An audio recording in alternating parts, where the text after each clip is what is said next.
Existe um cansaço que não vem do corpo, um cansaço que nem o sono resolve. É aquele peso silencioso de quem já leu livros, já tentou mudar, já prometeu a si mesmo que agora vai, e mesmo assim acorda sentindo que a vida tá rodando em círculos, como se algo tivesse sempre puxando você de volta para o mesmo lugar. As mesmas preocupações, as mesmas emoções, as mesmas histórias internas.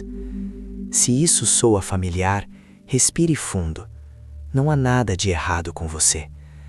Talvez o que doa mais não seja a dor em si, mas a confusão, a sensação de estar fazendo tudo certo e ainda assim sentir ansiedade, escassez, insegurança ou um vazio difícil de explicar. Como se a mente soubesse o caminho, mas o corpo simplesmente não acompanhasse. Como se existisse uma força invisível repetindo padrões antigos, mesmo quando você decide conscientemente que quer algo diferente. E com o tempo, essa repetição cansa e machuca. Durante anos, nos ensinaram a usar a mente como quem decora fórmulas. Pensar mais, forçar mais, controlar mais. Acreditar que basta entender racionalmente para mudar emocionalmente. Mas ninguém explicou que a parte da mente que pensa, analisa e decide representa apenas uma pequena fração de quem você é. Uma fração barulhenta, é verdade, mas pequena. A maior parte da sua vida é dirigida por algo muito mais profundo, silencioso e automático. Um sistema que foi treinado sem que você percebesse. O que você chama de eu talvez seja apenas um programa antigo rodando em segundo plano. E não é culpa sua. A ciência já demonstrou algo desconfortável, mas libertador. A mente consciente cria intenções, mas é o subconsciente que executa. Ele grava emoções, repete reações e mantém no corpo fiel ao passado. Não importa o quanto você queira mudar apenas com força de vontade. Se o comando não chegue ao sistema certo, nada acontece. É como tentar mudar a música gritando com o rádio, em vez de trocar a fita. Talvez por isso você se sinta preso. Talvez por isso a mudança pareça sempre mais difícil do que deveria ser. Existe um momento muito específico do dia em que essa barreira enfraquece. Um intervalo curto, quase despercebido, em que a mente lógica baixa a guarda e o corpo fica mais receptivo. Um estado entre o acordar e o dormir, ou entre o dormir e o acordar. Um espaço onde o esforço não é necessário, onde a repetição perde força, onde novas informações podem ser aceitas sem resistência. Não é misticismo, é funcionamento cerebral. É nesse ponto que muita coisa muda. Não porque você pensa positivo, mas porque você acessa o lugar certo. Quando você entende isso, algo se reorganiza por dentro. A culpa começa a cair, a autocrítica diminui, a sensação de fracasso perde força. Porque fica claro que você não falhou como pessoa. Você apenas nunca recebeu o manual de funcionamento da própria mente. A escola ensinou datas, fórmulas e regras, mas não ensinou como reprogramar emoções, crenças e reações automáticas. E talvez seja por isso que você esteja aqui agora. Talvez não seja coincidência. Nos próximos minutos, você não vai ouvir promessas vazias nem discursos de motivação passageira. O que existe aqui é um convite silencioso para entender com calma como pequenas janelas de tempo podem ser usadas para criar mudanças reais. Mudanças que não exigem horas de esforço, mas presença. Não exigem força, mas precisão. Você não precisa se tornar outra pessoa. Você só precisa parar de repetir sem perceber quem você foi treinado a ser. E essa mudança começa de forma simples, quase discreta, mas profundamente transformadora. Existe uma ideia silenciosa que acompanha muitas pessoas ao longo da vida adulta. A ideia de que, se a mudança não aconteceu, é porque faltou disciplina, força ou caráter. Essa crença se infiltra devagar, primeiro como dúvida, Depois como autocrítica, até se transformar em culpa. E a culpa, diferente do que se imagina, não motiva, ela paralisa, ela drena a energia, ela mantém tudo exatamente como está. O que raramente é dito é que o cérebro humano não foi projetado para buscar felicidade ou realização. Ele foi projetado para sobreviver, para economizar energia, para repetir o que já é conhecido, mesmo quando o conhecido dói, mesmo quando o conhecido limita. Para a biologia, o familiar é sinônimo de segurança. O novo, mesmo desejado, é interpretado como risco. Isso muda completamente a forma de olhar para si mesmo.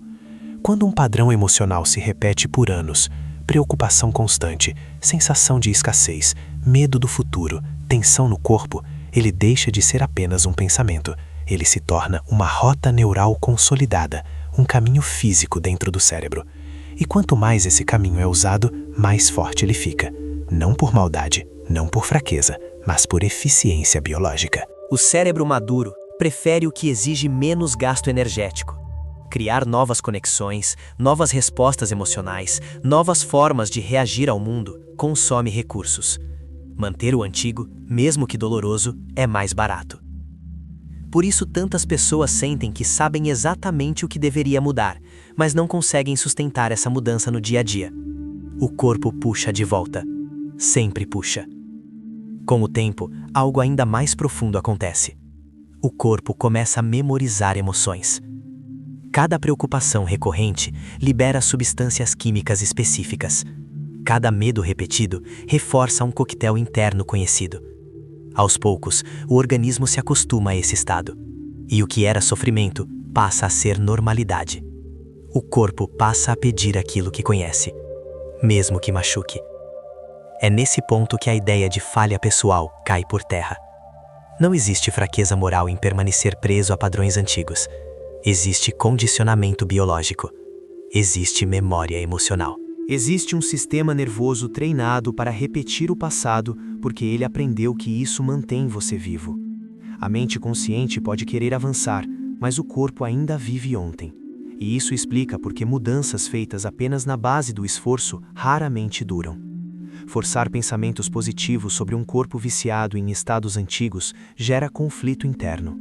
A mente tenta ir para frente, o corpo freia. Esse atrito cansa. E depois de um tempo, muitas pessoas desistem, não por falta de desejo, mas por exaustão. Quando essa compreensão chega, algo suaviza por dentro. A dureza consigo mesmo perde sentido. A narrativa muda. Não se trata de por que eu não consigo, mas de por que meu corpo ainda está preso ao que foi treinado para repetir. Essa mudança de pergunta é silenciosa, mas poderosa. Ela tira o peso do julgamento e abre espaço para a clareza. E clareza não resolve tudo de imediato, mas ela devolve dignidade ao processo. Ela lembra que você não é o problema. O problema é um sistema antigo rodando sem atualização.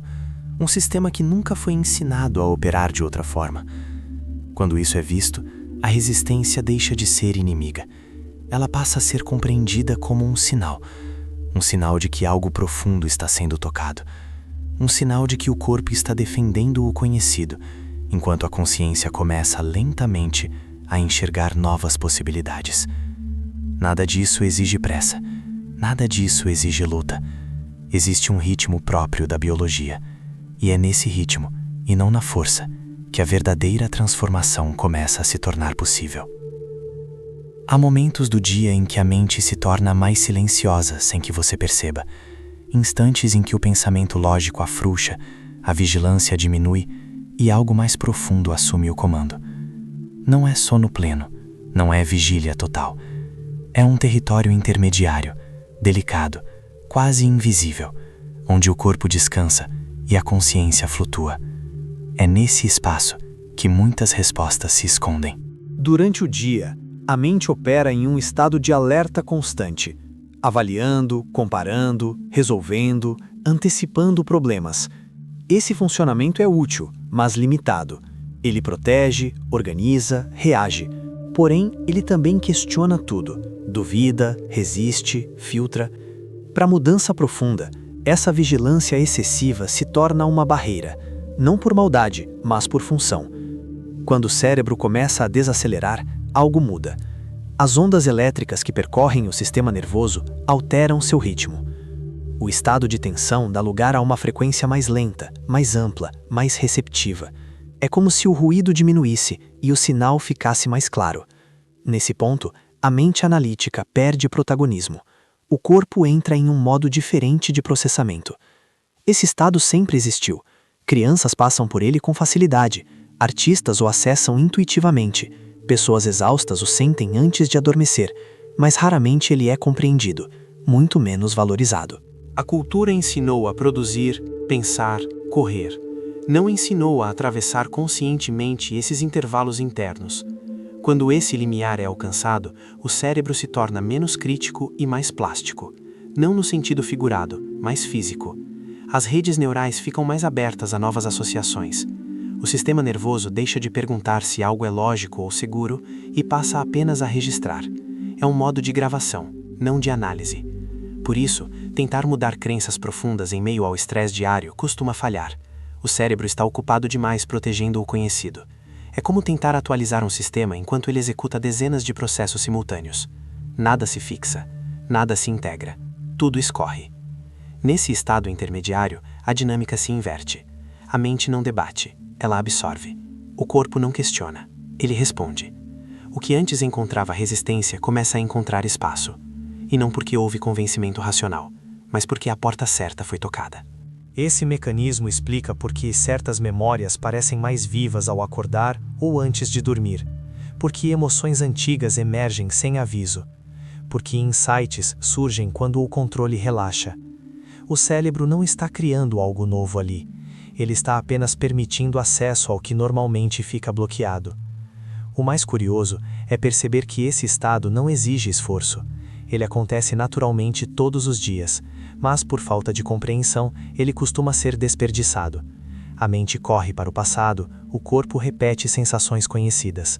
O dia começa ou termina reafirmando a mesma identidade, as mesmas preocupações, os mesmos limites. E assim, sem perceber, as mesmas estruturas internas são reforçadas, não por escolha consciente, mas por hábito automático. A repetição se mantém porque ninguém interrompe o ciclo no momento em que ele é mais maleável. Quando esse funcionamento é compreendido, algo se reorganiza internamente. A mudança deixa de parecer distante ou complexa. Ela se torna uma questão de acesso, não de esforço, de timing, não de força, de entendimento, não de luta. Existe uma inteligência silenciosa no corpo que responde a estados, não a palavras.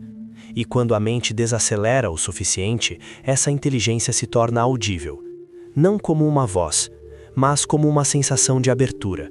Um espaço onde o novo não assusta, onde o velho perde rigidez, onde o futuro começa a ser sentido antes de ser vivido. É nesse território sutil que as transformações mais profundas começam a tomar forma.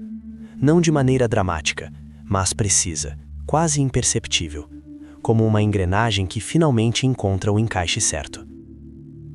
Existe um detalhe pouco observado na forma como a realidade se organiza. O corpo sempre chega antes da experiência. Antes que algo mude por fora, algo muda por dentro. Antes que um evento aconteça, uma sinalização interna já foi emitida. Isso não é filosofia, é biologia. É o modo como os sistemas vivos se preparam para o que vem a seguir. Durante muito tempo, acreditou-se que os genes determinavam o destino, que a herança biológica era uma sentença fixa. Hoje, sabe-se que os genes são apenas potenciais, interruptores. Eles respondem ao ambiente. E o ambiente mais constante que uma pessoa vive não é externo, é interno, é químico, é emocional. Cada emoção recorrente envia mensagens específicas às células. Cada estado emocional prolongado cria um tipo de clima interno. Com o tempo, esse clima passa a orientar quais genes se expressam e quais permanecem silenciosos. O corpo não reage ao que você deseja, ele reage ao que você sente repetidamente. Por isso, não basta imaginar um futuro diferente de forma superficial. A imaginação só se torna transformadora quando ela altera o estado interno, quando deixa de ser pensamento e se transforma em experiência sentida.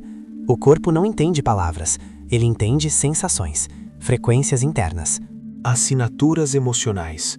Quando alguém vive por anos em preocupação, o corpo aprende essa química. Quando vive em frustração, aprende essa frequência. Quando vive em medo, se adapta a esse estado. Com o tempo, esse ambiente interno se torna familiar, e tudo o que foge dele parece estranho, mesmo que seja melhor. É aqui que surge um conceito delicado, mas poderoso. A memória não precisa estar ligada apenas ao passado. O corpo também pode registrar o futuro, não como fantasia, mas como um ensaio biológico. Quando um estado emocional é sentido de forma vívida, o sistema nervoso não diferencia se a origem é externa ou interna. Para o corpo, sentir é viver. Essa é a base de muitas mudanças profundas que parecem milagrosas para quem observa de fora. Na verdade, o que ocorreu foi uma mudança antecipada de sinalização. O corpo recebeu primeiro, a realidade seguiu depois. Não por magia, mas por coerência. Quando emoções elevadas como alívio, segurança, gratidão ou tranquilidade são sentidas antes que haja motivo externo, algo se reorganiza internamente.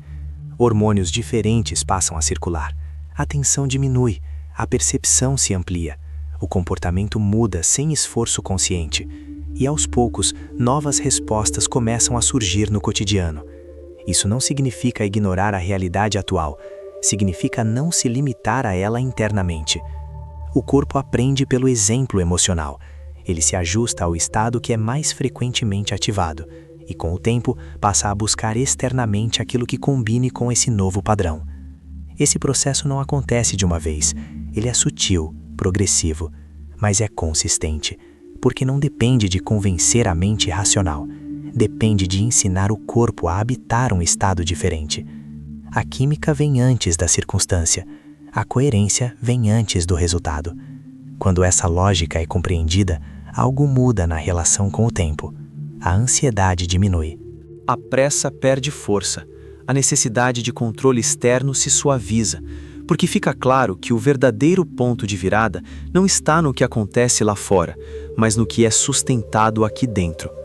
O futuro deixa de ser uma expectativa distante e passa a ser uma sensação cultivada, não como fuga, mas como preparação. O corpo começa a reconhecer estados que antes eram raros, e ao reconhecê-los, passa a aceitá-los como possíveis. Nesse ponto, a mudança já começou, mesmo que ainda não seja visível, mesmo que ainda esteja em formação. O sistema interno já não é o mesmo, e quando o interior muda de frequência, o exterior, cedo ou tarde, responde. A realidade segue a coerência, sempre seguiu. Há um momento quase imperceptível em que algo começa a se reorganizar por dentro. Não é euforia, não é certeza absoluta. É uma sensação discreta de alinhamento, como se partes que estavam desalinhadas começassem a conversar entre si. A mente não precisa entender tudo. O corpo apenas reconhece que algo está diferente. Esse tipo de mudança não acontece em grandes explosões. Ela acontece em ajustes finos, em pequenas correções feitas nos momentos certos. Não exige isolamento do mundo nem abandono da vida cotidiana. Exige apenas coerência interna suficiente para que o sistema deixe de lutar contra si mesmo. Quando essa coerência começa a surgir, o primeiro sinal não é externo, é interno. A reação automática perde força. A ansiedade não desaparece, mas já não domina. O pensamento repetitivo surge, mas não sequestra. O corpo ainda lembra do passado, mas já não se agarra a ele com a mesma intensidade. Algo começa a soltar. É importante entender isso. O desconforto inicial não é sinal de erro, é sinal de transição. O corpo, acostumado a um padrão antigo, estranha um novo equilíbrio. Não porque ele seja ruim, mas porque ainda não é familiar. Essa resistência não é um inimigo. É apenas o eco do que foi repetido por muito tempo. A maturidade traz uma vantagem silenciosa. A capacidade de perceber nuances, de sentir o próprio ritmo, de não confundir intensidade com verdade. A transformação real, especialmente nessa fase da vida, não precisa ser dramática. Ela pode ser serena, profunda, sustentável. Existe uma dignidade em perceber que nunca foi tarde, que a plasticidade não pertence apenas à juventude, que o sistema nervoso continua aprendendo enquanto há consciência. A escola pode não ter ensinado isso, a cultura pode ter limitado essa ideia, mas a biologia não impôs esse prazo de validade. Quando a mente compreende e o corpo começa a acompanhar, algo muda na relação com o futuro. Ele deixa de ser uma ameaça e passa a ser um campo aberto. Não um campo de expectativas irreais, mas de possibilidades que fazem sentido internamente. O amanhã deixa de ser um peso e passa a ser um espaço. Talvez você não consiga nomear exatamente o que mudou. E tudo bem. As mudanças mais importantes raramente são barulhentas. Elas se revelam no tom da respiração, na forma como o dia começa, na maneira como os pensamentos chegam e vão embora, no modo como o corpo responde às situações antigas. Esse é um processo, não um evento isolado. Um aprendizado contínuo entre mente e biologia. E cada pessoa percorre esse caminho no próprio ritmo. Sem comparação, sem pressa, sem exigência de perfeição. Se algo do que foi dito aqui encontrou ressonância em você, isso já é um sinal de sintonia. Pessoas diferentes escutam as mesmas palavras, mas apenas algumas sentem que elas tocam algo real. Esse reconhecimento silencioso cria uma conexão, uma sensação de não estar sozinho nesse processo. Talvez valha a pena permanecer próximo desse tipo de reflexão. Não como dependência, mas como lembrança. Um lembrete de que existe método, lógica e humanidade no caminho da transformação. E de que esse caminho não precisa ser percorrido em isolamento. Quando essa troca faz sentido, ela se fortalece, e pouco a pouco uma comunidade silenciosa se forma. Pessoas que observam, sentem, questionam e escolhem continuar aprendendo sobre si mesmas com clareza e profundidade. E isso por si só já é uma forma de mudança.